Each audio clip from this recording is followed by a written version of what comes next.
Hey guys, thanks for tuning in and checking out the video today. Today we're going to be talking about a topic that's in a lot of people's mind, and that is PayPal. I know some people love PayPal, some people hate PayPal, some people love to hate PayPal.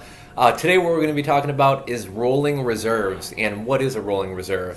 I'm going to do a 5-part series of videos in which we're going to discuss what is a rolling reserve, how will a rolling reserve affect you, how to survive a rolling reserve, what causes you to go on a rolling reserve, and lastly, how, if at all, are you able to get off of a rolling reserve. So I'm going to do a 5-part video series on PayPal rolling reserves, what they are, why it happens, how to get off it, things like that. So in this video, we're just going to be talking generally about what a rolling reserve is.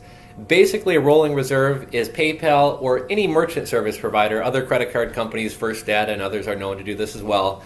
Basically what it is, it's to protect themselves.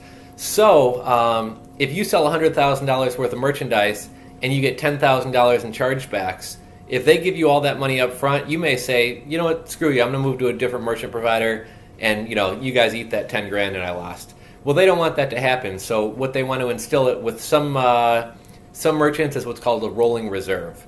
Now, without getting into why this happens, because we're going to save that for another video, but basically high-risk industries, and just do a Google search on high-risk credit card industries. I mean, there's certain industries that are totally locked out of getting merchant accounts, but other ones, if you are able to get a merchant account, you may pay higher fees, you may be put on a rolling reserve program.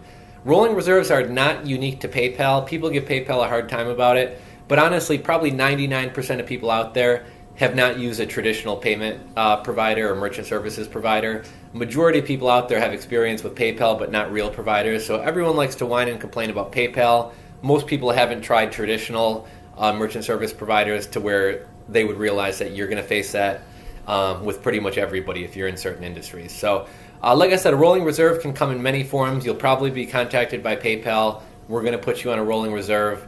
Sometimes they'll say we want a flat amount of money up front that we're going to hold. So they may say, we're going to put 10 grand in a fund, and if you have any chargebacks, it's going to be paid out of that fund. Excuse me.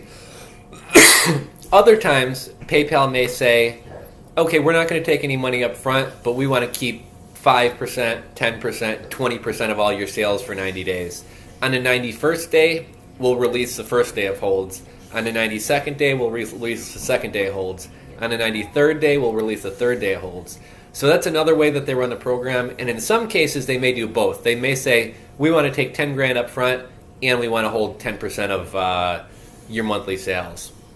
Now, obviously, this can handicap a business because essentially the more that you sell, the more of a hole you're digging yourself. Now, eventually, you're going to get this money back after 90 days.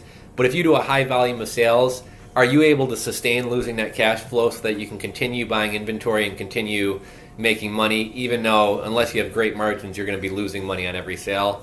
That's up to you to decide. Some businesses have to try to get their items at a lower cost. Some people have to get their items on front so they're not having to shell out money for it. Some people have to raise the cost of their products. Basically, if you wind up in a rolling reserve situation, you want to be able to sustain that money you're losing by getting products at a better price, raising your prices. If you can get products on front, do that as well. But yeah, that's essentially what a rolling reserve is. It's how a rolling reserve works. Like I said, I'm going to save why it happens, how to survive it, and all these other things for another video. But essentially, a rolling reserve is PayPal either taking a flat fee or flat chunk of money to pay potential chargebacks out of, or taking or holding a percentage of your sales every month. So that's essentially what a rolling reserve is. If you guys have any questions about PayPal rolling reserves, how you get on one, how you get off one, how it's going to affect your business, how to survive it and ride it out, feel free to ask me questions in the comment section below. I'll try to put links to all 5 of these videos in the series in the description box below of each video. If you found this video helpful, please give it a thumbs up. That's just below the video. And lastly, if you like my channel, if you like what I have to say, if you want to hear more about entrepreneurship, e-commerce, private labeling, eBay, Amazon, PayPal, all that type of stuff, click the subscribe button below, subscribe to my channel, and you'll be kept abreast of all the latest videos. So thanks for tuning in, guys. Thanks for checking out my video. Tune in for part 2, which we'll be discussing how does a rolling reserve affect you and your business. Thanks, guys. We'll talk to you next time.